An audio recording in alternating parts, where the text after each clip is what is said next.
اعوذ باللہ السمیع العلیم من الشیطان الرجیم بسم اللہ الرحمن الرحیم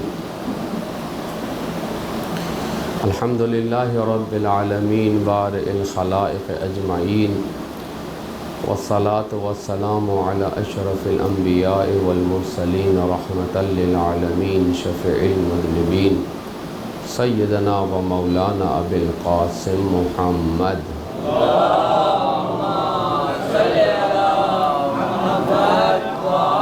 وعلى أهل بيته الطيبين الطاهرين المعصومين المظلومين لا سيما بقية الله الأعظم في الأراضين وروحي وأرواح العالمين لتراب مقدمه الفداء ولعنة الله على أعدائهم أجمعين من الآن إلى قيام يوم الدين أما بعد فقد قال الله سبحانه وتعالى في كتابه المبين وهو أصدق القائلين بسم الله الرحمن الرحيم وجعلناهم أئمة يهدون بأمرنا وأوحينا إليهم فعل الخيرات وإقام الصلاة وإيتاء الزكاة وكانوا لنا عابدين۔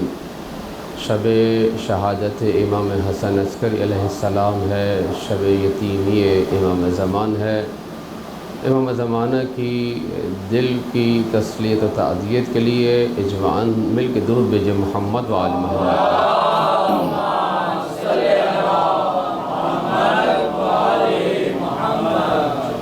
اس عظیم مصیبت عظمیٰ کی تسلیت و تعزیت خاندان عصمت و طہارت کی خدمت میں آپ تمام مومنین، امام زمانہ اور ان کے نائب برحق امام خامنئی دامت برکاتہ اور تمام علماء حقہ کی خدمت پیش ہے، اور اللہ تعالیٰ سے دعا ہے کہ ہمیں امام یازدہم کے پیروکاروں میں قرار دیتے ہوئے امام عصر کے لیے، ان کے ظہور کے لیے، ان کی حکومت کے لیے زمین ہموار کرنے والوں میں قرار دے۔ ایک دفعہ مل کے درود بھیجیے محمد و آل محمد۔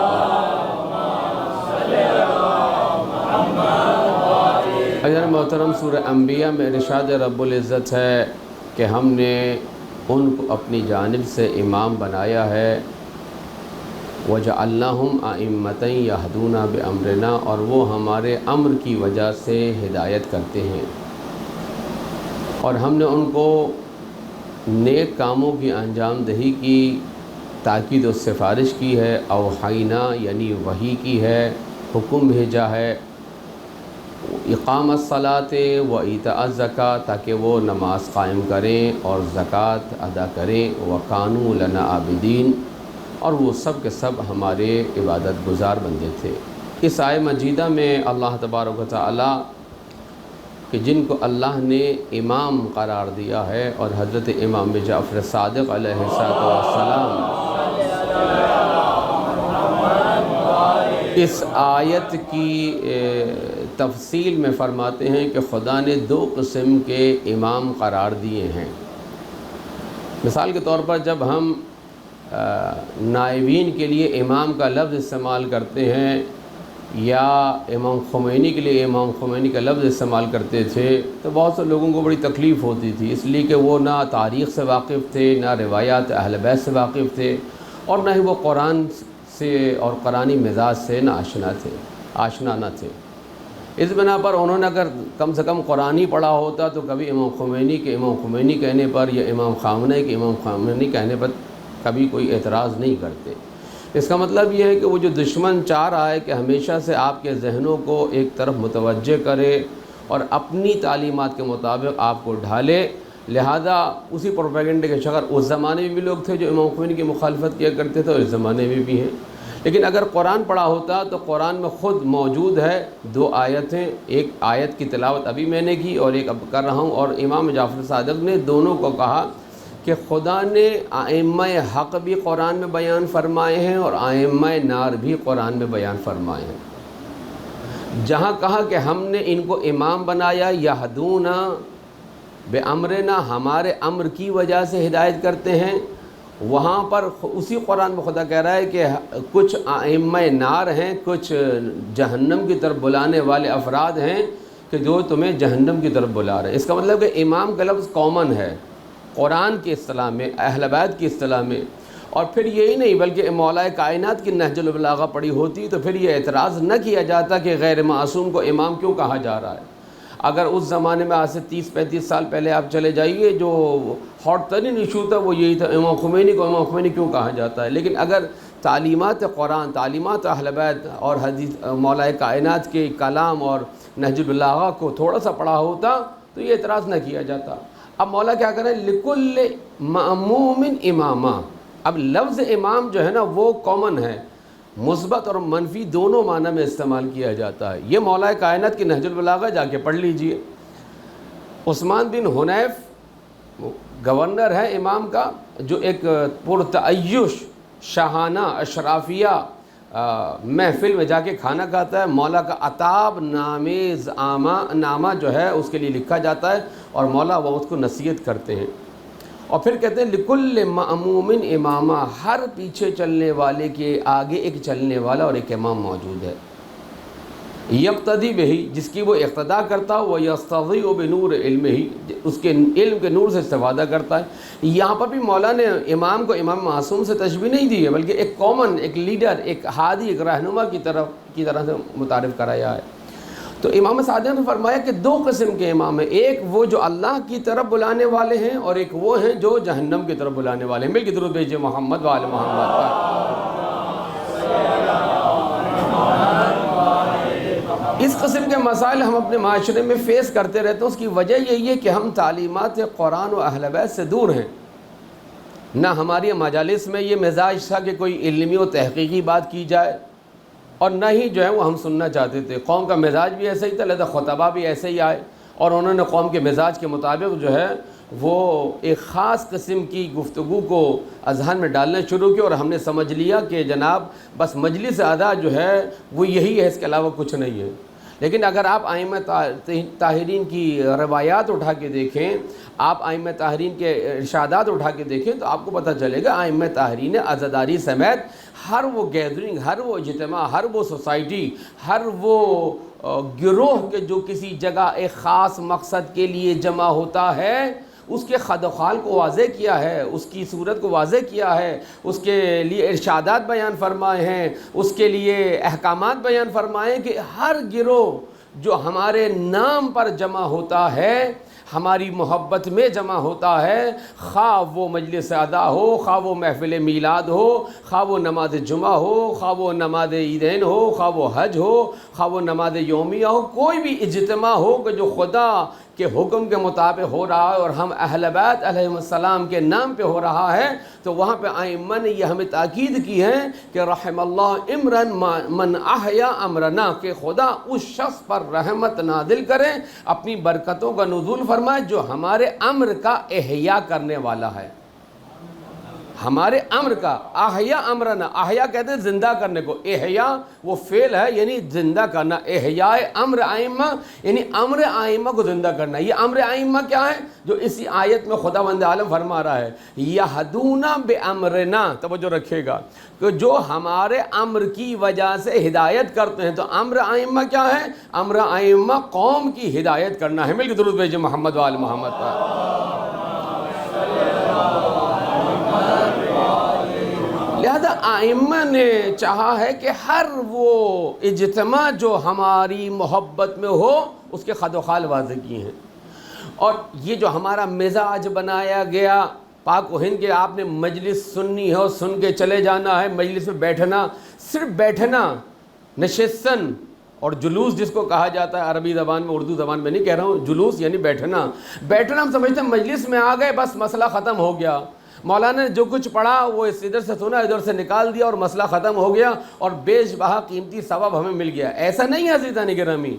ائمہ کی یوں کہوں کہ روایات کو اگر آپ ملاتے چلے جائیں، کڑی سے کڑی ملائیں گے تو آپ کو ایک مقصد نظر آئے گا، ایک ہدف نظر آئے گا، ایک تربیت نظر آئے گی، ایک ایسا تربیتی نظام نظر آئے گا ائمہ کے ارشادات کی روشنی میں، ان اجتماعات کا، ان محافل کا، ان مجالس ادا کا، ان جلوسوں کا، کہ جو اس زمانے غیبت میں شیعوں کی تربیت کرنے والا ہے۔ وَإِلَّا اگر صرف مجلس میں بیٹھنا اور سننا ہو تو پھر اس کا کوئی فائدہ نکلنے والا نہیں ہے۔ جیسا کہ آج تک ہم من حیث القوم تیار نہیں ہو سکے، انفرادی طور پر تو تیار ہیں لیکن ہم اجتماعی طور پر اپنا کردار ادا کرنے کے لیے تیار نہیں ہیں۔ تو اہل بیت نے چاہا ہے، لہذا آپ امام رضا کی احادیث اٹھا کے دیکھیے، آپ چھٹے امام کی احادیث اٹھا کے دیکھیے، آپ ساتویں امام کی احادیث اٹھا کے دیکھیے، اور پھر مختلف ائمہ کی احادیث کو جب ایک جگہ جمع کریں گے تو پھر آپ کو ایک ہدف نظر آئے گا کہ اہل بیت ان مجالس ادا سے کیا چاہتے ہیں، اہل بیت کا مقصد کیا ہے کہ ان مجالس کو زندہ رکھا جائے، وہ کیا راز تھا کہ جس کے حصول کے لیے، یا یوں کہوں کہ جس سے پردہ اٹھانے کے لیے امام سجاد نے 35 برس گریہ کیا ہے۔ اسی محلے میں نے شاید 8 محرم کو ایک مجلس پڑھی تھی کہ امام رضا نے جو ارشادات، امام رضا کے جو ارشادات ہیں امام حسین کی عزاداری میں، ان کا ایک مقصد ہے، ان کا ایک فلسفہ ہے، ان کی ایک فلسفی ہے۔ ایسا نہیں ہے کہ بس 2 آنسو بہا لو اور مسئلہ ختم ہو گیا۔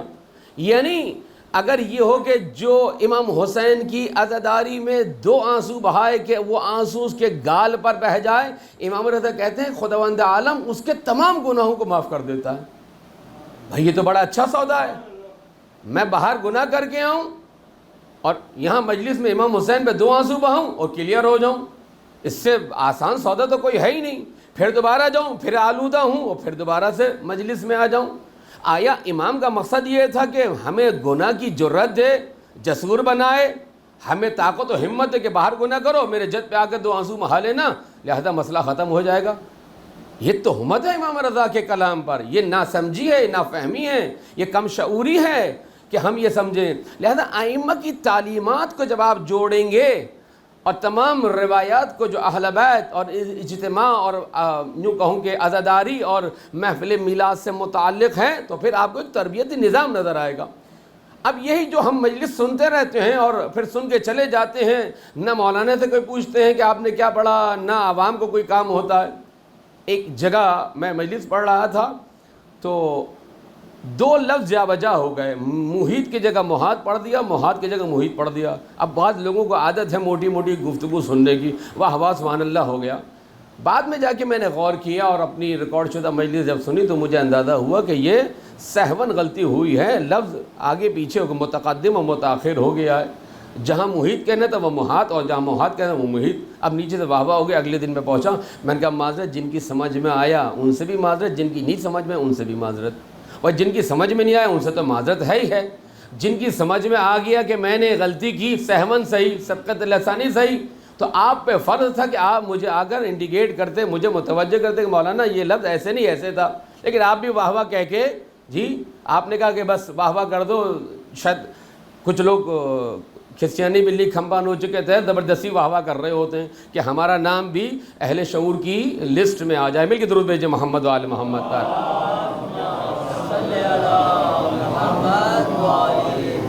ایک ایسے بہت بڑے خطیب ایک جگہ پہنچے، انہوں نے کہا اعوذ باللہ من الشیطان الرجیم بسم اللہ الرحمن الرحیم، نیچے واہ واہ شروع ہو گئے، انہوں نے وہیں ڈانٹ دیا۔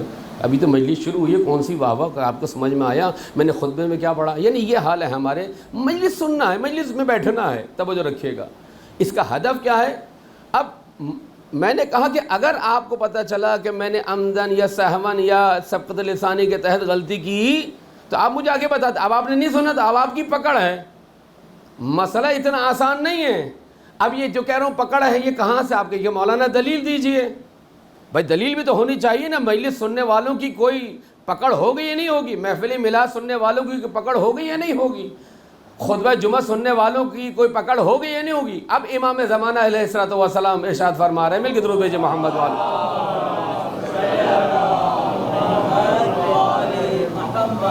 ایک دعا ہے امام زمانہ کی خوبصورت، اس دعا میں امام فرما رہے ہیں کہ جس میں معاشرے کے مختلف طبقات کا امام نے خیال رکھا ہے، اور اس میں امام فرماتے ہیں وَعَلَى الْمُسْتَمِعِينَ بِالْإِتِّبَاعِ وَالْمَوْعِظَةِ۔ میں بارہا کہتی ہیں یہ دعائیں پڑھنے کے لیے نہیں ہوتی ہیں، یا رب یا رب یا رب یا وجیہن عند اللہ اشفع لنا عند اللہ، پوری قوم لگی ہوئی ہے۔ ٹھیک ہے کہ آپ پڑھیے، لیکن سمجھیے تو کہ آپ کیا کہہ رہے ہیں۔ اب یہ دعائیں ہو رہی ہیں، مولانا پڑھے جا رہے ہیں، اللہم مثلا اللہم ارزقنی توفیق الطاعہ و بعد المعصیہ، عرفان الحرمہ و فلاں فلاں، توفیق دے۔ اب چند ایک لفظ سمجھ میں آ گئے، الہی امین الہی امین ہو رہا ہے، لیکن نہیں پتہ کہ مولانا نے کیا کہا اور آپ نے کس چیز پہ آمین کہا ہے۔ لہذا امام زمانہ کی دعا کیا ہے؟ اب یہ میرا جملہ نہیں، امام زمانہ کی، وَعَلَى الْمُسْتَمِعِينَ، عَلَا کہتے ہیں یعنی جو چیز آپ پر واجب ہو رہی ہو. علا کے ذریعے سے جب متعدی کیا جاتا ہے، حرف جر لایا جاتا ہے، یعنی کوئی چیز آپ پہ جو ہے وہ واجب کی جا رہی ہے، آپ پہ ایک فریضہ عائد کیا جا رہا ہے، آپ کی ایک رسپانسبلٹی قرار دی جا رہی ہے. وَعَلَى الْمُسْتَمِعِينَ بِالْاتِّبَاعِ وَالْمَوْعِظَةِ، کہ امام فرما رہے ہیں مستمع افراد پر لازم واجب ہے کہ وہ اتباع و پیروی کریں اور نصیحت کو دل کے کان کھول کر سنیں. اب مستمع کسے کہتے ہیں؟ مستمع کہتے ہیں توجہ سے سننے والے کو. یہ نہیں کہا کہ وَعَلَى السَّامِعِ، سامع یعنی سننے والا، ٹھیک ہے نا. سامع وَعَلَى السَّامِعِينَ بِالْاتِّبَاعِ وَالْمَوْعِظَةِ. سامعین کسے کہتے ہیں؟ کہ مثلا آپ یہاں بیٹھے، باہر سے گاڑی کے ہارن کی آواز آ رہی ہے، باہر سے کسی اور مجلس کی آواز آ رہی ہے، یہ کان میں آنا ہے آواز، اس کو کہیں گے آپ سامع ہیں، یعنی آپ سن رہے ہیں. بہت ساری پنکھے کی آواز بھی آ رہی ہے، باہر سے آواز بھی آ رہی ہے، مختلف آوازیں جب آپ کے کان میں آ رہی ہیں آپ سامع ہیں. لیکن آپ کو مستمع کب کہا جائے گا؟ مستمع ہیں، مستمع کہتے ہیں توجہ سے سننے والا، دھیان دے کے سننے والا. امام یہ نہیں کہہ رہے جو کان میں آواز ہے وہ سن لو، یہ تو ایک نیچرل پروسیس ہے، تم چاہو نہ چاہو جب تم بیدار ہو گئے اب تمہارے کان سن رہے ہیں. توجہ رکھے گا، سوتے میں بھی انسان سن لیتا ہے، لیکن چونکہ نیند غالب آتی ہے لہذا انسان کے لاشعور میں آوازیں نہیں جاتی. توجہ رکھے گا، لیکن جیسے ہی انسان بیدار ہوا اب اس کے کان شعوری طور پر ہر آواز کو جو سراؤنڈنگ میں سن رہے ہیں. اس کو کہا جائے گا سامع. لیکن مستمع کسے کہا جائے گا؟ مستمع اس سننے والے کو کہا جائے گا، یوں کہیں اس سامع کو کہا جائے گا جو کان کھول کر، دھیان لگا کر، دل لگا کر کسی کی بات سنے. امام یہ کہہ رہے ہیں وَعَلَى الْمُسْتَمِعِينَ بِالْاتِّبَاعِ وَالْمَوْعِظَةِ، مستمع پر لازم واجب ہے، توجہ سے سننے والے پر لازم واجب ہے کہ جو بات بتائی جا رہی ہو اس کا اتباع بھی کرے اور نصیحت بھی کان کھول کے سنے. یہ امام. اب آپ کہیں گے جناب مولانا یہ بتائیے کہ اس مجلس کہاں سے آ گئی؟ اس میں مجلس کا لفظ تو نہیں ہے. امام نے ایک جنرل بات کی ہے، بغیر کسی قید و شرط کے بات کی ہے. جب امام بغیر کسی قید و شرط کے بات کرے گا اس کا مطلب ہے کہ ہر وہ جگہ کہ جہاں پر کوئی بات استعمال کی جائے، جب کوئی سامع مستمع بنے، جہاں پر لازم و واجب ہو کہ انسان توجہ سے سنے، تو ہر وہ محفل، ہر وہ گیدرنگ، ہر وہ اجتماع، ہر وہ سوسائٹی، ہر وہ مجتمع کہ جہاں پر بات سنی جائے وہ امام کے کلام کا مصداق قرار پائے گی. اب وہ مجلس ادا ہو، اب وہ محفل میلاد ہو، یہ جمعہ کا خطبہ ہو، یہ کوئی بھی بیان کہ جہاں پر توجہ سے بات سنی جانی چاہیے. مل کے درود بھیجے محمد و آل محمد کا.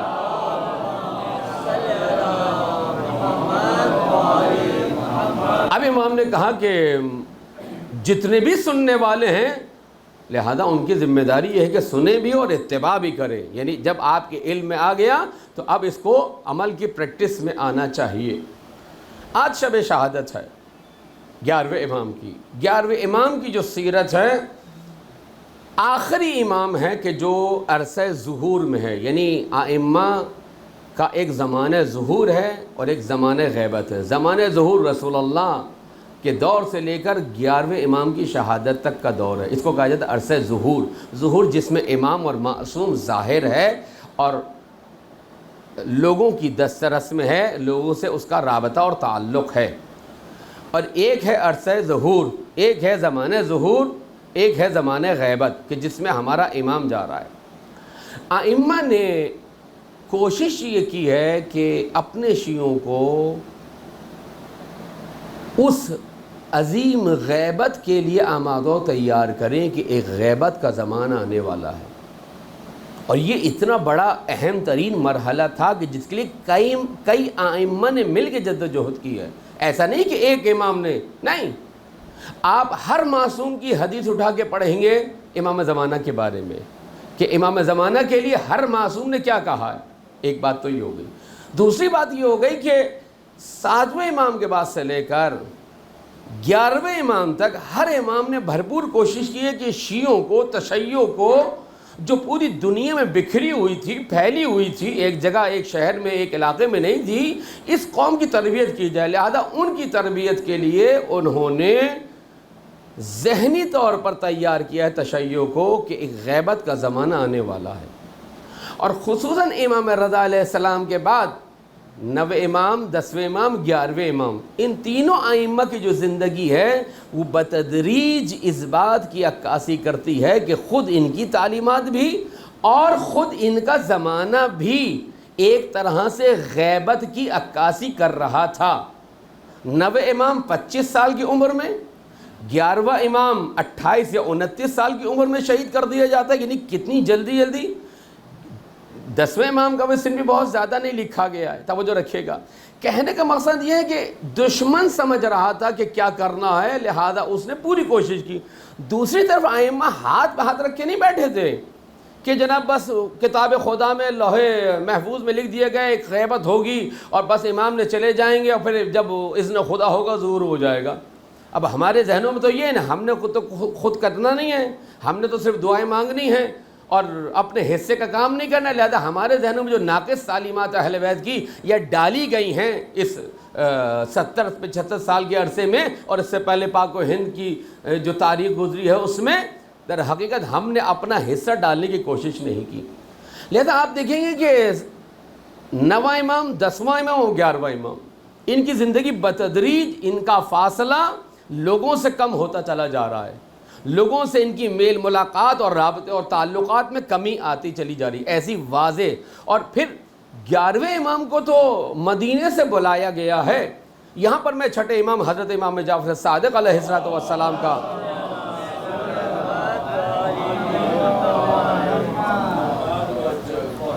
ایک قول نقل کر رہا ہوں کہ جس میں امام فرماتے ہیں کہ جب سے بنو امیہ اور بنی عباس کو یہ علم ہوا کہ ان کی ظالمانہ حکومت اور دنیا کی تمام ظالمانہ حکومتیں قائم آل محمد کے ہاتھوں تباہ و برباد ہو جائیں گی، اس کی جڑیں اکھاڑ دی جائیں گی، تو انہوں نے اپنی تلواروں کو صیقل کرنا شروع کیا۔ صیقل سے کیا مراد ہے؟ یعنی پلاننگ شروع کی کہ کس طریقے سے ہماری شان و شوکت اور جاہ و حشم کو جو فرزند پیدا ہونے والا ہے اس کو روکا جا سکے۔ اب یہاں پر 9واں امام، 10واں امام، 11، میں 9ویں اور 10ویں امام کی سیرت کو گفتگو نہیں کر رہا ہوں، میں صرف امام یازدہم کی سیرت سے کچھ واقعات آپ کی خدمت میں نقل کرنا چاہتا ہوں کہ امام نے کس طریقے سے اپنی اس امت کو تیار کیا۔ مل کے درود بھیجیں محمد و آل محمد پر۔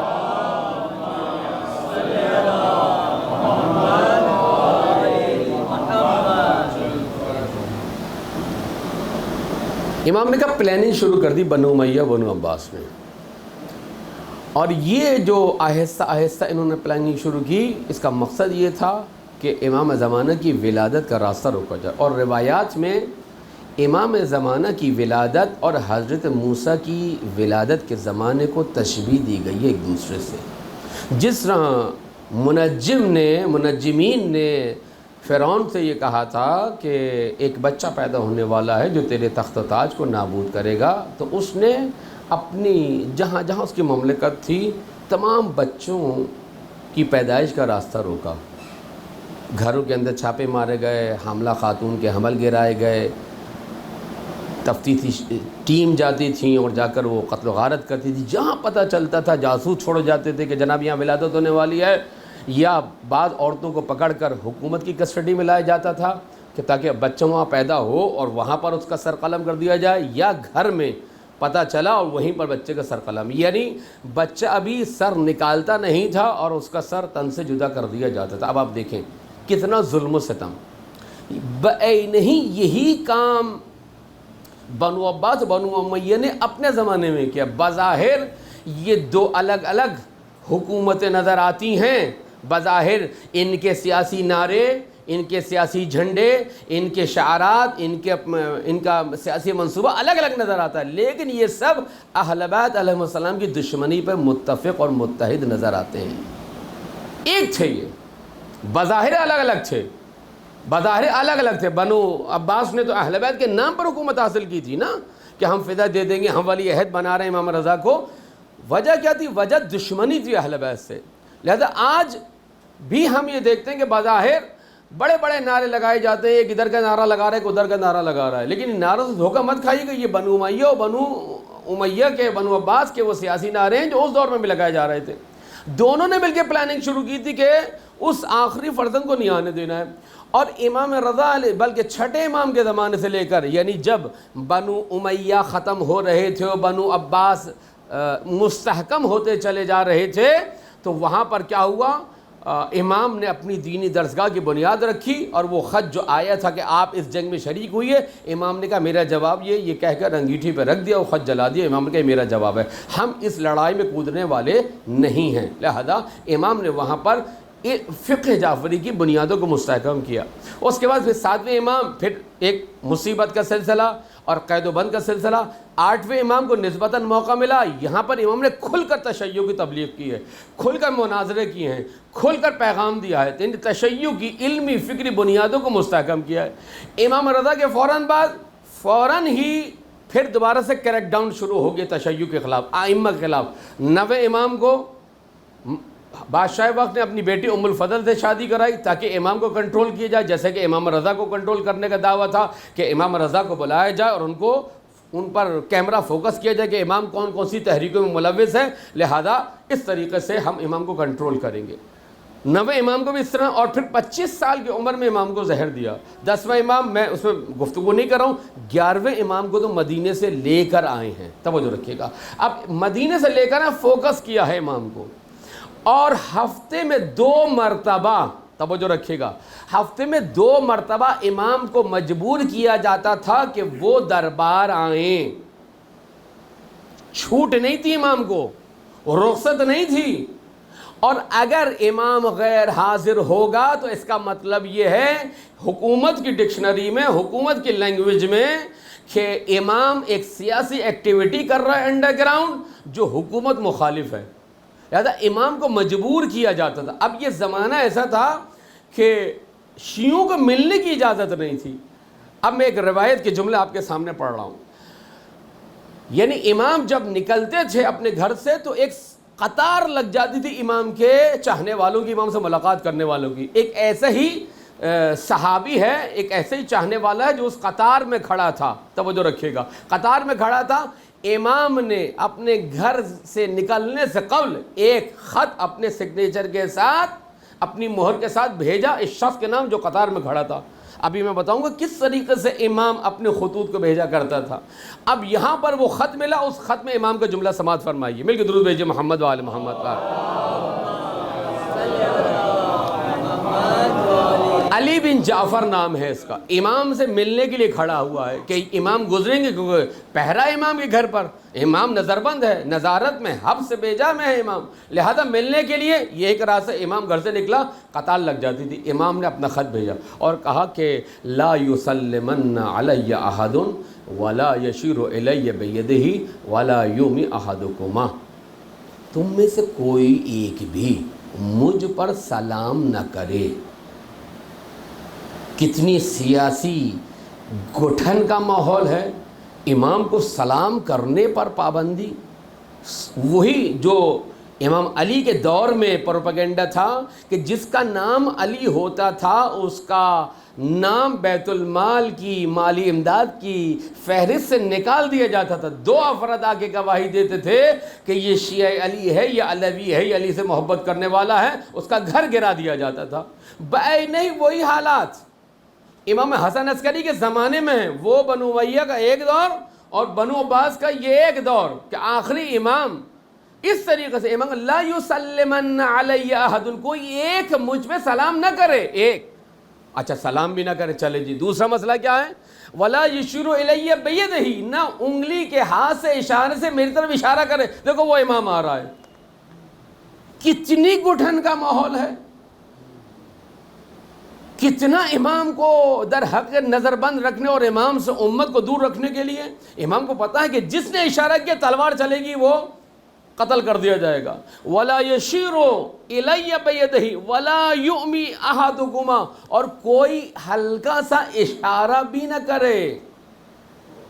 یشیر یعنی اشارہ، ہاتھ سے اشارہ، یؤمی یعنی آنکھوں سے اشارہ، کوئی کنایہ استعمال کرے، توجہ رکھے گا۔ یہ 3 تعبیریں امام کے زمانے کی سیاسی حالات کو بیان کر رہے ہیں کہ دشمن نے امام زمانہ کی ولادت کا راستہ روکنے کے لیے کیا حالات مہیا کی تھے، ہم تصور نہیں کر سکتے۔ اتنا گھٹن کا ماحول.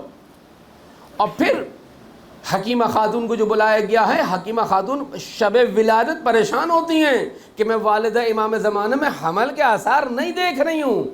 اتنا خفیہ رکھا گیا تھا. امام کا خادم ہے جو 2 سال تک امام کی خدمت کرتا تھا, لیکن 2 سال تک اسے نہیں پتا تھا کہ امام زمانہ کی ولادت ہو گئی. اتنا مخفی رکھا ہے امام نے. پھر جب ولادت ہو گئی تو ایک دفعہ امام کو یہ محسوس ہوا کہ گھر پہ حملہ کیا جائے گا اور امام کو گرفتار کیا جائے گا, یعنی 12ویں امام کو. تو آپ نے 295 ہجری میں, یعنی اپنی شہادت سے 1 سال قبل, امام زمانہ کو ان کی والدہ کے ساتھ حج پہ بھیج دیا, تاکہ اگر چھاپا بھی مارا جائے حکومت کی طرف سے تو گھر خالی ملے. یہ اقدامات تھے. اب آپ تصور کریں, یہاں پر ہر امام نے معجزے کے ذریعے سے حکومت نہیں کی, علم غیب کے ذریعے سے حکومت نہیں کی, لیکن امام اعظم کی سیرت میں کچھ معجزات ملتے ہیں اور کچھ علم غیب ملتا ہے, جس کی وجہ سے امام کا ایک تعلق تھا لوگوں سے. کیونکہ امام کو جب مکمل طور پر نظر بند کر دیا, 1, امام کو لا کر عسکری میں یعنی چھاونی میں قید کر دیا, 2, امام سے ملنے پہ پابندی, 3, یعنی سلام نہیں کرو, ہاتھ سے اشارہ نہیں کرو, آنکھوں سے کوئی کنایہ استعمال نہیں کرو امام کے لیے, وَإِلَّا تمہیں مار دیا جائے گا. اب ان حالات میں توجہ کیجئے گا دشمن نے کیا پلاننگ کی ہوگی. ایک طرف یہ, دوسری طرف یہ بنو عباس, جس میں بنو امیہ کی پروپیگنڈا ٹیم تھی اہل بیت کے خلاف, مولا علی کے خلاف, اسی طرح امام کے خلاف بھی. وہ یہ کہ دیکھو یہ کیسا امام ہے, یہ ڈر گیا, یہ خوف کا شکار ہو گیا ہے, یہ جو ہے وہ تلوار نہیں اٹھا رہا ہے, دیکھو امام حسین کی سیرت دیکھو, فلاں کی سیرت دیکھو, مولا علی کی سیرت دیکھو. یہ کہہ کے امام کے خلاف پروپیگنڈا شروع کیا. اور اس پروپیگنڈے کا مقصد یہ تھا امام کی جو نورانیت ہے, امام کا جو روحانی مقام ہے, امام کی جو محبت ہے, وہ لوگوں کے دلوں میں کم کی جائے, اور لوگوں کا جو تعلق قلبی ہے, جسمانی ہے, مالی رابطہ ہے, وہ ٹوٹ جائے, اور وہ تمام مالی امداد جو امام کو ملتی ہے وہ امام کو نہ پہنچے. اب امام کا ایک بھائی ہے جعفر کذاب, جو امام کی نماز بھی پڑھانا چاہتا تھا. یہ عبید اللہ جو اس وقت کا والی تھا اس کے پاس پہنچا.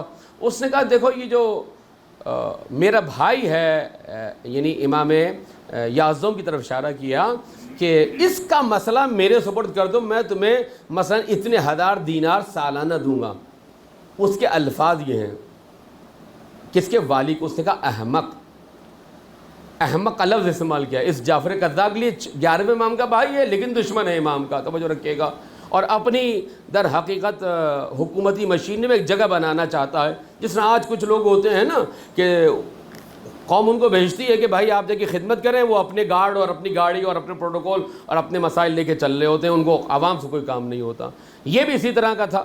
اب اس نے کیا کیا, اس نے کہا کہ مجھے اس کا مسئلہ میرے سے اوپر چھوڑ دو, میں ان کو رام کر لوں گا, یعنی در حقیقت امامت کو اپنے ہاتھ میں لے لوں گا اور جو ہے تمہیں سالانہ اتنے دوں گا. اس نے کہا احمق, اگر یہ مسئلہ اتنا سادہ ہوتا تو خلیفہ اتنے 1000 درہم و دینار خرچ نہ کرتا, ان کو مدینے سے لے کے نہ آتا جتنا تو اس کو ہلکا اور آسان لے رہا ہے. یعنی امام کے قریبی ترین افراد پر کام کیا گیا ہے, ذہن سازی کی گئی ہے, معاشرہ سازی کی گئی پروپیگنڈے کے ذریعے سے کہ امام سے دور کرنے کے لیے. اب امام نے یہاں پر علم غیب کا استعمال اس لیے کیا تاکہ امام کا ایک تعلق قائم رہے, تاکہ پتہ چلے کہ امام جو کچھ کر رہا ہے وہ خدا کی مصلحت سے کر رہا ہے, اور جو کچھ بھی ہدایت کر رہا ہے وہ خدا کے امر کے تحت کر رہا ہے. مل کے درود بھیجیے محمد و آل محمد.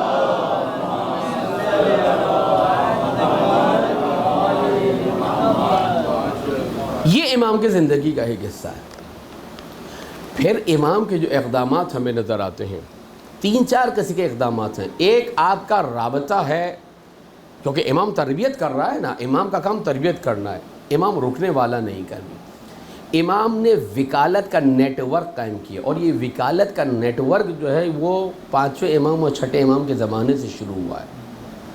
یعنی آپ اگر ائمہ کی تعلیمات کو اس نگاہ سے دیکھیں, سسٹمیٹک انداز سے آپ دیکھیں گے تو پھر آپ کو اندازہ ہوگا کہ ائمہ نے گریجولی ایک نظام قائم کیا. ایسا نہیں کہ امام صادق کی مرضی میں آیا نعوذ باللہ, انہوں نے یہ کہہ دیا کہ جناب میں تمہیں اپنا فلاں علاقے میں اپنا وکیل بناتا ہوں, اپنا شاگرد بناتا ہوں, تو مسجد میں بیٹھ کے لوگوں کو فتویٰ دو.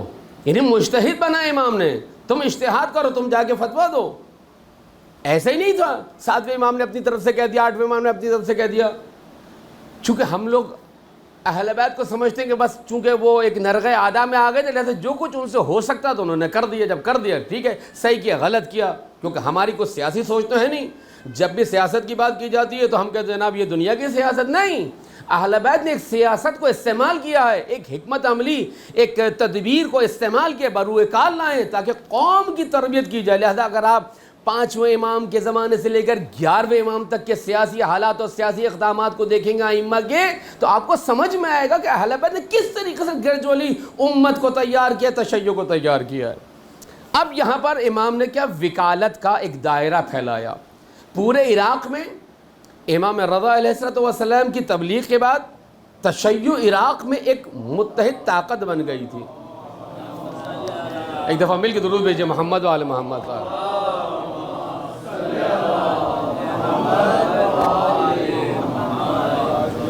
لہذا مختلف علاقوں میں، صرف علاقوں کے نام لے رہا ہوں میں، قم، نیشا پور، تبرستان، گرگان، اہواز، قم اور اسی طرح کے دوسرے علاقے، کہ جہاں پر امام نے اپنے نمائندے بھیجے تھے، وکیل بھیجے تھے.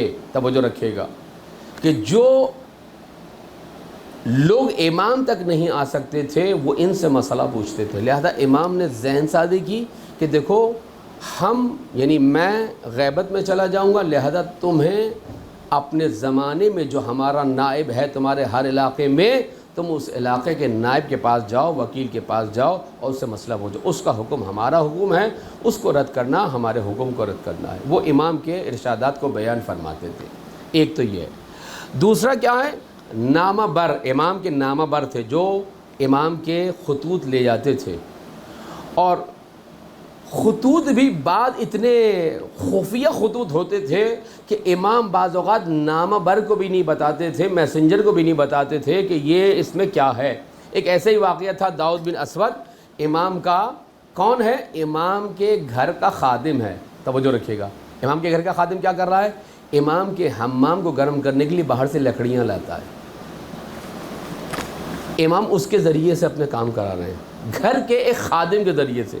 اسی طرح امام کا ایک اور وکیل ہے، ایک اور ماننے والا ہے، ایک اور صحابی امام کا، وہ روغن فروشی کے لباس میں آتا تھا، تیل بیچنے والے کے لباس میں آتا تھا. اب آپ تصور کر سکتے ہیں کہ حالات کتنے کٹھن تھے کہ عام لوگ بھی نہیں آتے تھے. لوگ انتظار کرتے تھے کہ مولا خود نکلے تو ہم رابطہ کریں گے. اب ایسے حالات میں مولا کیسے ہدایت کریں گے؟ اب چند مثال میں پیش کر رہا ہوں کہ روغن فروش کے لباس میں آتا تھا. جو نذرات، جو پیسے، جو ہدایہ آتے تھے وہ روغن کے کسی ظرف میں رکھ کر امام کی خدمت پیش کیے جاتے تھے. اب امام نے داؤد بن اسود کو کہا کہ یہ نامہ جو ہے جا کے کسی کو دے آؤ. ایک لکڑی دی، نامہ بھی نہیں کہا کہ یہ امانت جو دے آؤ. اب یہ راستے میں جا رہا تھا، راستے میں سقہ آ گیا. کل بھی میں نے یہ جملہ پڑھا تھا، آج بھی یہ پڑھ رہا ہوں. آج سے 45 سال پہلے کراچی میں آپ کو یاد ہوگا جو حضرات، یہ آبادیاں تو نہیں تھی نا، جو مضافاتی آبادیاں تھیں کراچی کی، تو وہاں پر بہشتی آتے تھے مشکوں میں پانی لے کے اور گھروں میں پانی ڈالا جاتا تھا. 50 سال کے بعد بھی کراچی نہیں بدلا. آج بھی کرائے کا پانی آپ کو منگانا پڑتا ہے. فرق یہ ہے کہ کچھ سوٹ اور بوٹ والے جو ہیں ان ٹینکر مافیا کے پیچھے ہیں. پہلے جو ہے وہ عام لوگ ہوا کرتے تھے. توجہ رکھیے گا، کچھ نہیں بدلا 50 سالوں میں، صرف چہرے بدلے ہیں، نظام وہی ہے، وہی تاجرانہ اور غلامانہ نظام اور اشرافیہ جو اپنے مطلب کا الو سیدھا کر کے چلتے بنتے ہیں معذرت کے ساتھ. یہ جو ہے اس کو امام نے ایک لکڑی دی کہ جاؤ. اب یہ جا رہا تھا، راستے میں ایک سقہ آ گیا. اب اس کے ساتھ پانی تھا. اس نے کہا بھائی رسہ چھوڑو. اب یہ اپنے خچر پر سوار تھا، اس سے وہ جو لکڑی امام نے دی تھی اس نے ماری خچر کو، لکڑی ٹوٹ گئی. جب ٹوٹی تو اس میں دراڑ پیدا ہو گئی. جب دراڑ پیدا ہو گئی تو اس نے دیکھا اس کے اندر کوئی کاغذات ہیں. سمجھ گیا اس میں خط ہیں. وہیں اس نے بغل میں دبایا اور بھاگا امام کی خدمت میں. جیسے ہی امام کے دروازے پہنچا، امام نے اپنے نوکر سے کہا کہ تو نے خچر کو کیوں مارا؟ اس نے کہا مولا مجھے کیا پتا تھا اس میں. مولا نے کہا دیکھو آئندہ کبھی ایسے نہیں کرنا. توجہ رکھیے گا. یعنی امام کیسے رابطہ کر رہا ہے؟ نامہ بر کے ذریعے، وہ بھی اس طریقے کا نامہ بر. روغن فروش ہے امام کا. عثمان بن سعید عمری غالباً یہی نام ہے. ایک دفعہ مل کے درود بھیجیے محمد و آل محمد.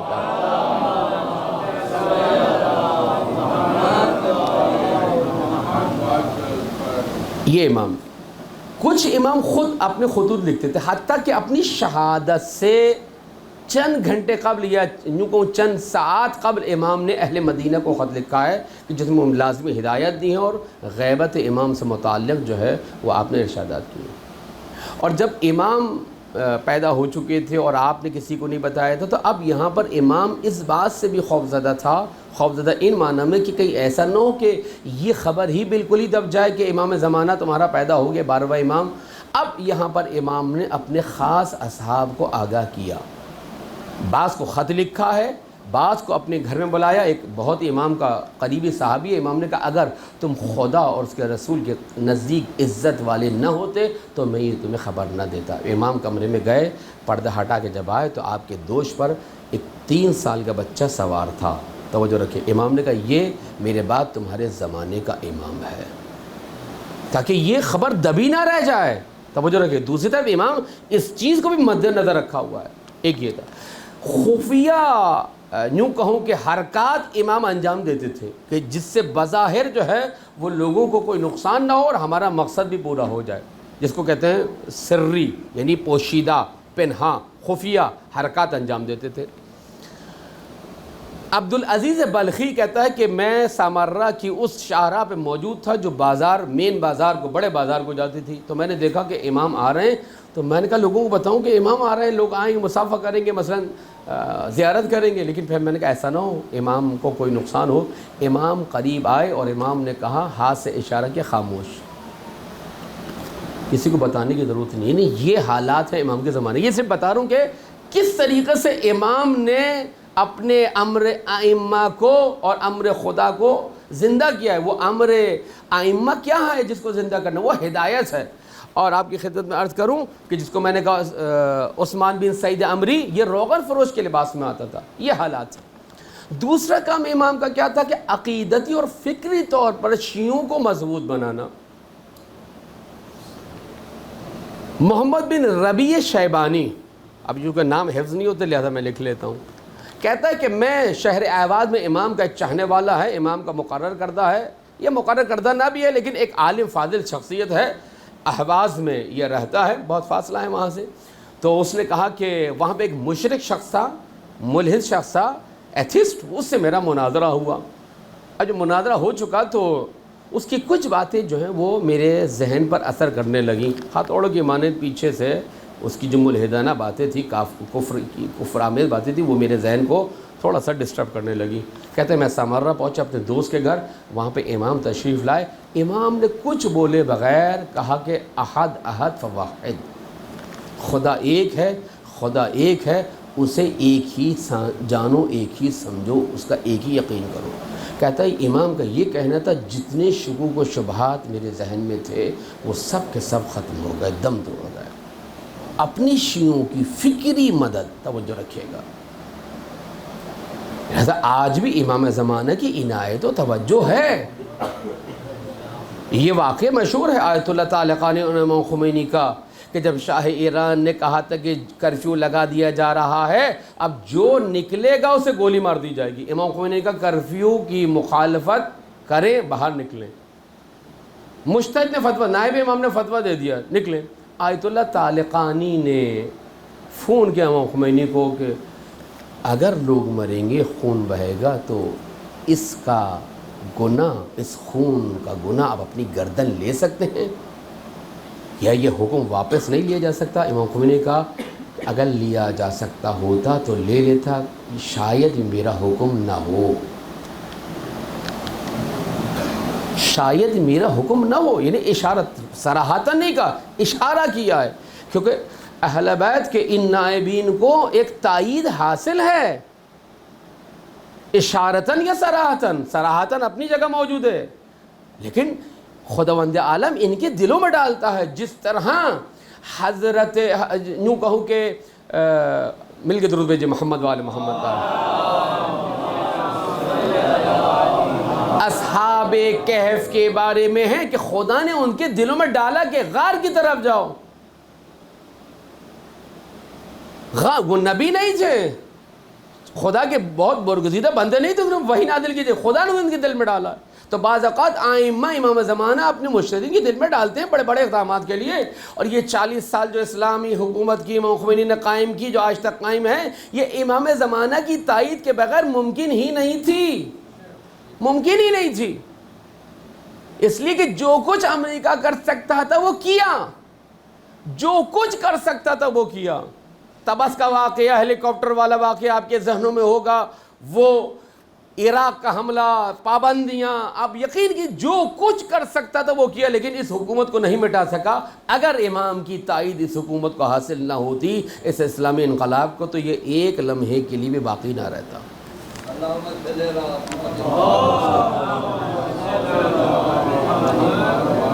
لہذا امام اپنے ان افراد کو کہ جو آپ کی خدمت میں عرض کروں کہ جو ڈٹ جاتے ہیں، دو واقعات میں پاکستان کے ذکر کروں گا۔ ایک زکوٰۃ و عشر آرڈیننس کا مسئلہ ضیاء الحق ملعون کے زمانے میں، جب علامہ مفتی جعفر حسین صاحب جو قائد متفق تھے، انہوں نے ایجیٹیشن کیا، اسلام آباد میں بلایا۔ میرا یقین ہے کہ ان کو امام زمانہ کی حتمی تائید حاصل تھی۔ اتنا بڑا واقعہ اور اتنی بڑی کامیابی امام کی تائید کے بغیر نہیں ہو سکتی، لیکن شرط یہ ہے کہ قوم متحد ہو۔ جب اگر قوم متفرق ہے، نہیں، امام وہاں ساتھ نہیں دے گا۔ ید اللہ مع الجماعہ کا مطلب کیا ہے؟ اللہ کا ہاتھ گروہ اور ٹیم اور اتحاد کے ساتھ ہے، وہاں پر امام کی تائید بھی حاصل ہے۔ دوسرا واقعہ 6 جولائی 1987 قرآن و سنت کانفرنس علامہ عارف حسین الحسینی نے کہاں پہ کی تھی؟ پاکستان کی تشیع کا دوسرا بڑا اجتماع، یعنی اسلام آباد سے بڑا اجتماع، کہ لوگوں نے مخالفت کی اور یہ کہا کہ جناب یہ شیعہ عالم قرآن و سنت کانفرنس کیوں کر رہا ہے؟ خیر اس کے سیاسی مقاصد تھے، وہ میں یہاں بیان نہیں کروں گا۔ لوگوں نے کہا موچی گیٹ لاہور پہ کی جائے، لیکن علامہ عارف حسین نے کہا نہیں، ہم مینار پاکستان کریں گے۔ 4 سال کے اندر انہوں نے قوم کی ایسی تربیت کی، سیاسی تربیت، اجتماعی تربیت، کہ انہوں نے گلی کوچوں سے نکال کر پاکستانی تشیع کو مینار پاکستان کے میدان میں لا کے کھڑا کر دیا۔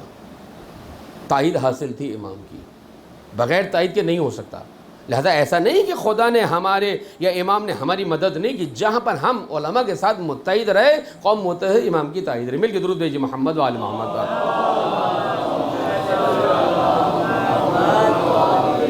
مالی طور پر امام نے مدد کی ہے۔ ابو ہاشم جعفی جو حضرت جعفر طیار کے پوتوں میں سے ہیں، وہ کہتے ہیں سخت ترین حالات تھے اور میں مضیقہ مالی میں گرفتار تھا، لہذا میں نے سوچا کہ امام کو خط لکھوں۔ پھر میں نے سوچا کہ امام تو مثلا تنگی کی حالت میں ہے، امام تو خود قید میں ہے، خجالت کی وجہ سے میں نے خط نہیں لکھا۔ کہتے ہیں کہ اس کے بعد جب میں گھر آیا تو امام کا نامہ اور 100 دینار ایک تھیلی میں موجود تھے۔ خط میں لکھا تھا کہ اے ابو ہاشم جعفی، دیکھو خجالت نہیں کیا کرو، جب بھی کوئی حاجت ہو ہمیں لکھو، ہم تمہاری مدد کرنے کے لیے تیار ہیں۔ اب امام کو کہاں سے علم ہوا؟ یہ دیکھیں، اب یہاں پہ وہی ہے کہ امام جو ہے وہ اپنے اختیارات تکوینی کے تحت، روحانی کے تحت یہ سارے کام کر رہا ہے۔ چونکہ میں نے بتایا تھا نا، خود امام اعظم کو قول ہے کہ جتنا شک و شبہ میری امامت میں کیا گیا، اتنا کسی اور امام کی امامت میں نہیں کیا گیا۔ اس کی دلیل میں دے چکا ہوں، پروپیگنڈا بنو عباس کا۔ ایک طرف مثلا امام حسین کو دکھا رہے ہیں، ایک طرف کچھ اور ایک طرف کہہ رہے دیکھو ایک امام وہ ہے، ایک امام یہ ہے، جو اتنی آسانی سے مثلا ہمارے قید میں آ گیا ہے، لیکن یہ نہیں پتہ کہ امام کیا اقدامات کر رہا ہے۔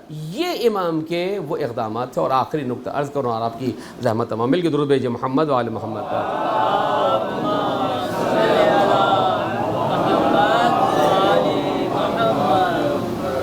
ایک بڑا کام جو کیا ہے امام نے، وہ یہ کیا ہے کہ اپنے زمانے میں جو 9ویں-10ویں امام کی بارگاہ کی جو میں نے کچھ نمونے پیش کیے، آپ کو مثالیں پیش کی، کہ گریجولی تدریجاً جو ہے امام کا رابطہ کم ہو رہا ہے۔ امام ذہنی طور پر تشیع کو تیار کرنا چاہتے ہیں، دیکھو ایک وقت آنے والا ہے، اور یہ چھٹے امام اپنے زمانے میں کہہ گئے، ایک زمانہ آئے گا جب تمہارا امام موجود نہیں ہوگا، کوئی بظاہر روشنی نظر نہیں آ رہی ہوگی، تو تم کو چاہیے کہ دعائے غریق پڑھو۔ دعائے غریق کیا ہے؟ وہ جو ہم اکثر پڑھتے رہتے ہیں، یا اللہ یا رحمان یا رحیم یا مقلب القلوب ثبت قلبی علی دینک۔ ہر نماز میں انسان ہر قنوت میں یہ پڑھے، اے اللہ، اے رحمان، اے رحیم، اے مقلب القلوب، دلوں کو پلٹانے والے، ثبت قلبی علی دینک، میرے دل کو اپنے دین پر، یعنی اسلام پر، قرآن پر، ولایت محمد علی محمد و ثابت قدمی عطا فرما۔ یہ امام نے چھٹے امام نے اپنے زمانے میں کہا ہے۔ اب یہاں پہ امام گریجولی آمادہ کر رہے ہیں۔ بعض اوقات امام جب لوگ آتے تھے، امام سامنے نہیں آتے تھے، پردے کے پیچھے سے کلام کرتے تھے، تاکہ لوگوں کو سمجھائیں کہ ضروری نہیں کہ امام ہر وقت تمہاری دسترس میں ہو یا تم اسے دیکھو، امام کی آواز پہنچے، امام کا خط پہنچے، امام کا نمائندہ پہنچے، یعنی امام کا حکم پہنچ رہا ہے۔ امام ذہنوں میں یہ ڈالنا چاہتے ہیں اگر خط آیا ہے میرا، وہ بھی میری طرح حجت ہے، میری آواز اگر آ رہی ہے تمہیں یقین ہے کہ یہ امام کی آواز ہے، یعنی امام کی طرف سے ہدایت آ رہی ہے۔ میرا نائب کوئی آ جائے، میری توقیع یعنی میری مہر اور میرے سگنیچر کے ساتھ خط آ جائے تو پھر سمجھ جاؤ کہ یہ، یعنی امام نے یہ مرحلہ طے کیا ہے، ذہنوں میں بٹھایا ہے۔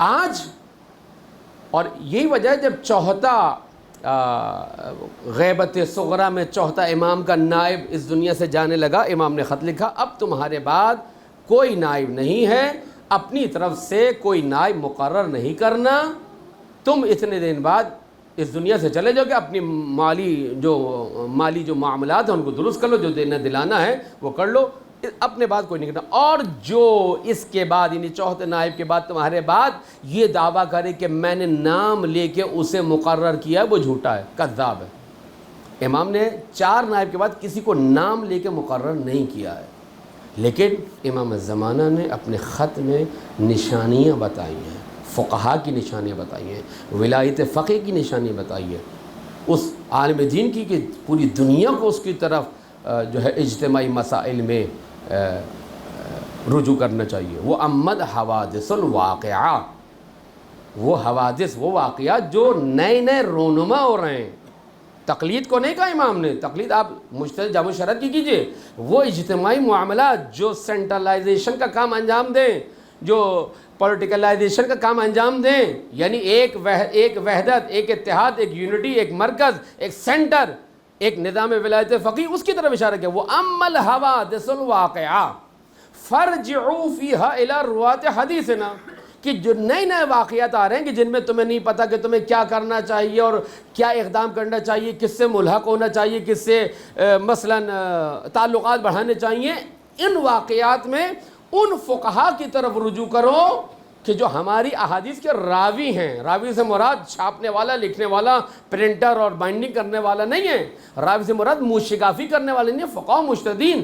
پھر امام نے کہا فَإِنَّهُمْ حُجَّتِي، یہ میری طرف سے اتھارٹی ہیں، وہ انا حجت اللہ، اور میں اللہ کی طرف سے حجت ہوں۔ اب اگر اسی مسئلے کو لے کر آپ جب ہم اہل سنت کے سامنے جرح کرتے ہیں، اہل سنت کے سامنے کہتے ہیں کہ جناب من کنت مولا فہذا علی مولا، تو آپ کہتے ہیں مولا کا معنی دوست ہے، مولا کا معنی چاہنے والا ہے، سے فرینڈشپ کی جائے، معنی میں تحریف کرتے ہیں۔ تو رسول اللہ نے کیا کہا تھا کہ کیا نبی تمہاری گردنوں پر تم سے زیادہ اولویت نہیں رکھتا؟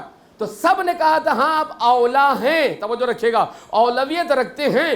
اب پھر وہاں پہ رسول اللہ نے کہا من کنت مولا ہو فہذا علی مولا، مولا کا معنی دوست نہیں ہے، مولا کا معنی اولویت اور حق حکومت اور اقتدار رکھنے والا ہے۔ اگر میں مولا ہوں تو میرے بعد علی مولا ہوگا۔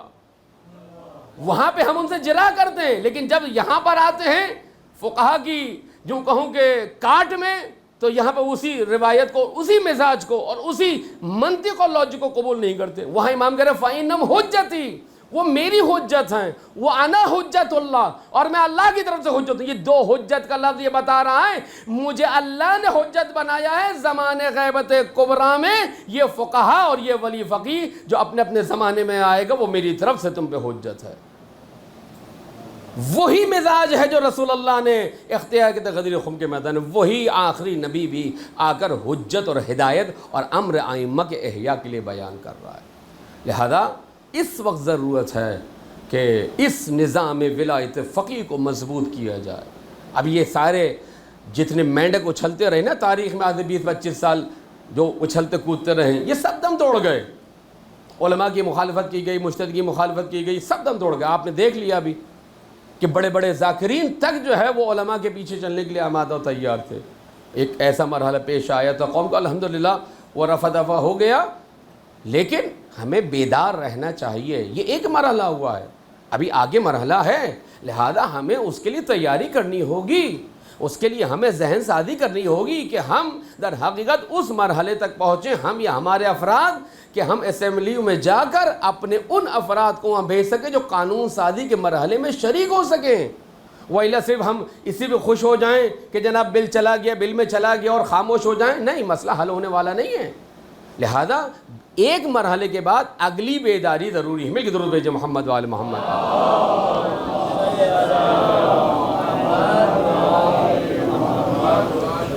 یہ امام زمانہ علیہ السلام کا قول ہے.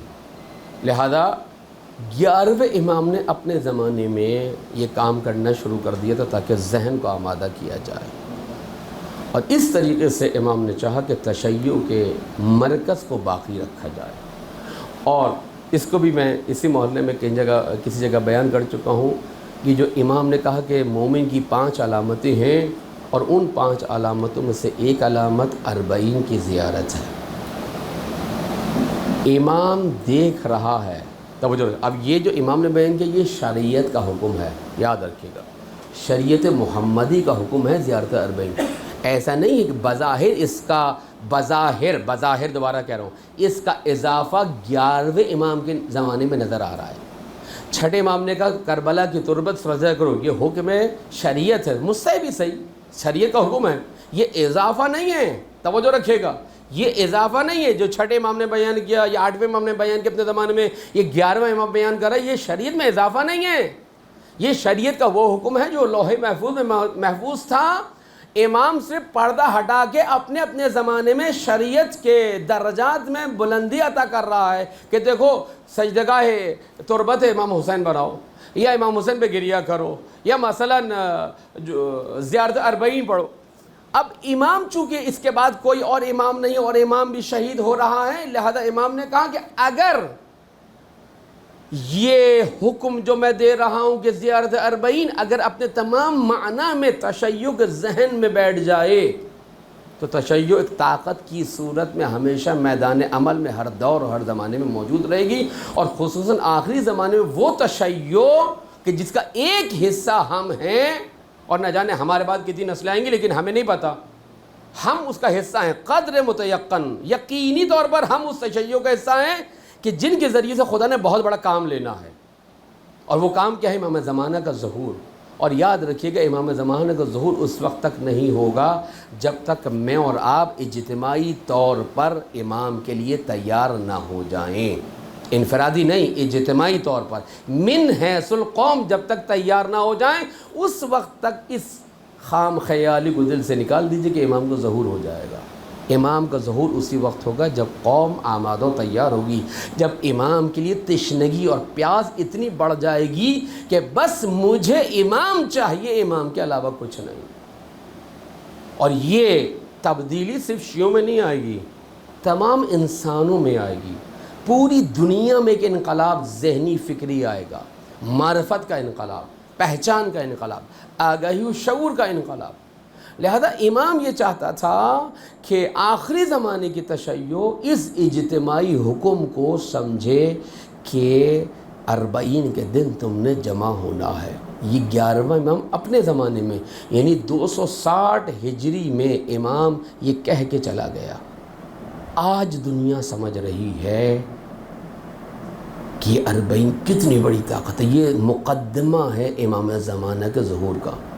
اور آیت اللہ امام خامنئی نے 50 سال پہلے 1974 میں تقریر ہے, چھوٹی سی تقریر میرے پاس موجود ہے, جس میں انہوں نے کہا تھا کہ وہ امت جو مختلف اسلامی معاشروں میں اور سوسائٹیز میں اور شہروں میں پھیلی ہوئی تھی اس کی تربیت کرنا چاہتے تھے. لہذا اگر ممکن ہو سکے تو ہم 40 کے دن ایک ایسا اجتماع منعقد کریں جو عالمی سطح پر دنیا کو نظر آئے.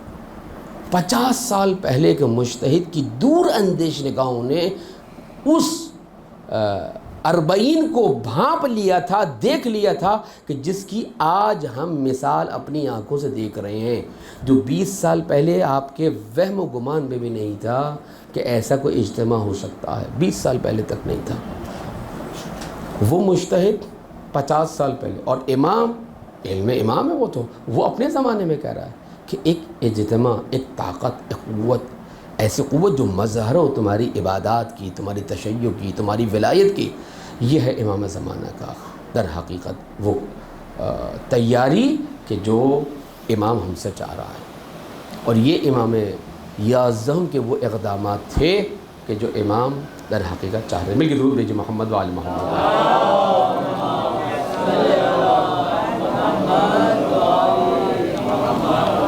بس آپ کے امام یازدہم تمام تر حالات آپ کے سامنے پیش کیے۔ اب یہاں پر امام کو زہر دیا گیا ہے۔ اب امام ان سے بھی اس امام کو بھی برداشت نہیں کر سکتے، ناقابل برداشت ہے ایسا امام کہ جو قید میں رہ کر بھی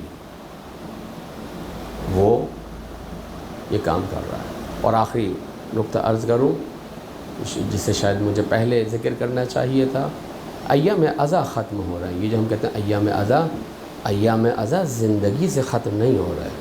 یہ بزرگ تو جانتے ہیں، نوجوان بچوں کے لیے کہہ رہا ہوں۔ یہ جو کہتے ہیں الوداع یا حسین، معذرت کے ساتھ 2 مہینے عزاداری کر کے شیعہ اتنے تھک جاتے ہیں کہ اب جو ہے وہ برداشت سے باہر ہو جاتا ہے۔ اب مولا بہت ہو گیا، معذرت کر، میں تو بس حق باتیں کرتا ہوں، جو حقیقت ہوتی ہے وہی کہتا ہوں۔ اور اس کا ایک نمونہ آپ کو، ایک مثال آپ کو، یہ جو تھک گئے نا عزاداری کر کے، مولا کا ماتم کر کے، بہت احسان کیا ہم نے امام حسین پر، جناب زہرا پر عزاداری کر کے، اور اس کی ایک مثال ان لوگوں کی اکثریت آپ کو 9 ربیع الاول کو نظر آئے گی، وہ خوشی کیسے منا رہے ہیں۔ ان کی خوشی کا انداز یہ بتائے گا کہ وہ اس عزا سے تھک چکے تھے۔ ان کی خوشی کا اسلوب یہ بتائے گا، طریقہ یہ بتائے گا کہ وہ کہتے ہیں بس مولا بس بہت ہو گئی۔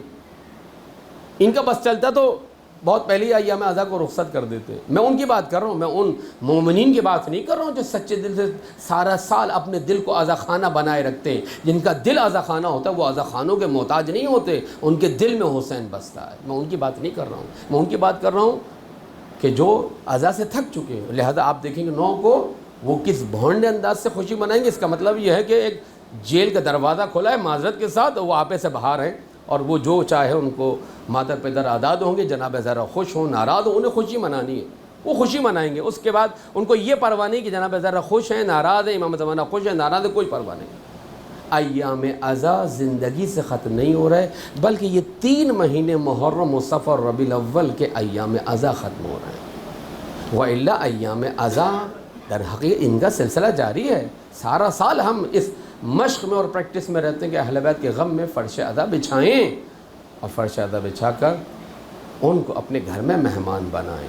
لہذا ایام عزا، یہ ایام عزا ختم ہو رہے ہیں، زندگی سے ختم نہیں ہو رہے۔ 1 2 یہاں پر بھی معنی تبدیل ہو جاتا ہے الوداع کا۔ الوداع کا مطلب یہ نہیں کہ امام حسین خدا اب اگلے سال شب چاند رات محرم کو ملاقات ہوگی آپ سے، یہ گمراہی ہے۔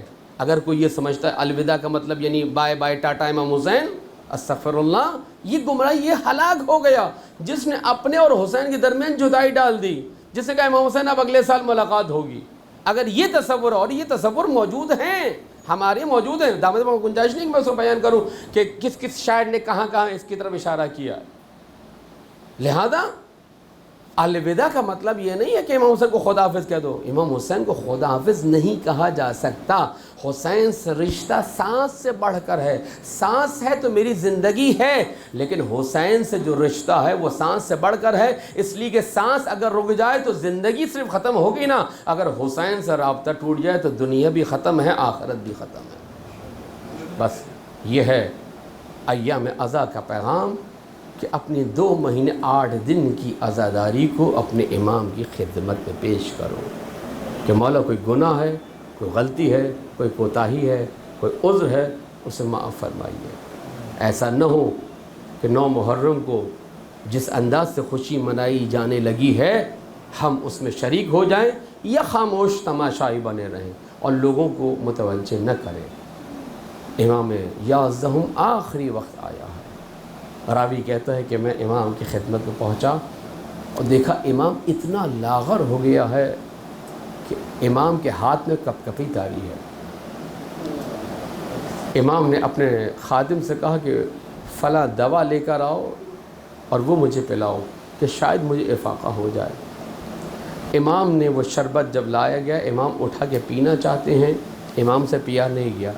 جو امام کی عیادت کرنے آیا تھا، امام یازدہم نے کہا، امام حسن عسکری نے کہا جاؤ برابر والے کمرے میں میرا بیٹا مہدی موجود ہے، اس کو کہو کہ وہ آئے۔ وہ کہتا ہے جب میں دوسرے حجرے میں گیا تو دیکھا امام زمانہ سجدے میں سر رکھے انگشت شہادت سے آسمان کی طرف اشارہ کرتے ہوئے دعا میں مصروف ہیں۔ میں کچھ دیر رکا، پھر میں نے کہا کہ اے عظیم ہستی، آپ کو آپ کے والد نے بلایا ہے۔ امام نے جلدی سے نماز تمام کی، امام کی خدمت میں آئے۔ امام حسن عسکری نے امام زمانہ کو دیکھا اور کہا کہ اسقنی الماء، اے بیٹا مجھے یہ پانی پلا دو۔ اللہ اکبر، مجھے یہ پانی پلا دو۔ امام زمانہ نے بابا کو اٹھایا ایک ہاتھ سے اور ایک ہاتھ سے پانی پلانا چاہتے ہیں، تھوڑا سا پانی پیا، امام نے تھوڑی سی دوا تناول فرمائی ہے، اس کے بعد رکھ دیا۔ اس کے بعد وہ جو عیادت کرنے والا چلا گیا، امام نے کہا انی ذاہب الی ربی، میں اس دنیا سے گزرنے والا ہوں۔ بس امام نے راز امامت ودیعت فرمائے ہیں، جو وصیتیں کرنی تھی کیں۔ اس کے بعد امام نے آنکھیں بند کر لی، انا للہ و انا الیہ راجعون۔ میں ہاتھ جوڑ کے کہو امام زمانہ آپ کتنے خوش نصیب ہیں، آخر وقت میں اپنے بابا کو، اپنے والد محترم کو آپ نے اپنے ہاتھوں سے پانی پلایا۔ انہوں نے چند گھونٹ پیے ہوں گے، مگر کوئی سید سجاد کے دل سے پوچھے جب 11 محرم کو قافلہ جا رہا تھا، ارے جواں بیٹا مڑ مڑ کے دیکھ رہا تھا، ارے جواں بیٹا موجود ہو اور بابا کا لاشا اس طرح پامال شدہ بے گور و کفن۔ اجرکم اللہ۔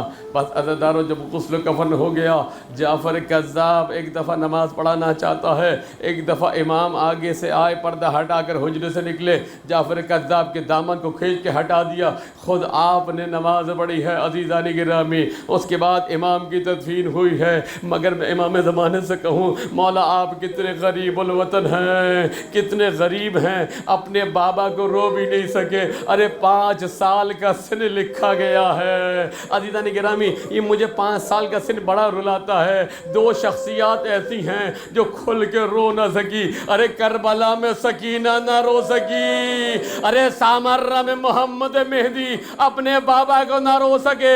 ایک دفعہ جب آواز بلند ہونا چاہتی تھی، مادر اپنے سینے سے لگا لیتی تھی، محمد مہدی بلند آواز سے گریہ نہ کرو، ارے تیرے دشمن بے شمار ہیں۔ عزادارو، بس امام کی تدفین ہو گئی، لیکن میرا دل کہتا ہے امام سجاد کا دل کیسے جلتا ہوگا، کیسے گڑتا ہوگا۔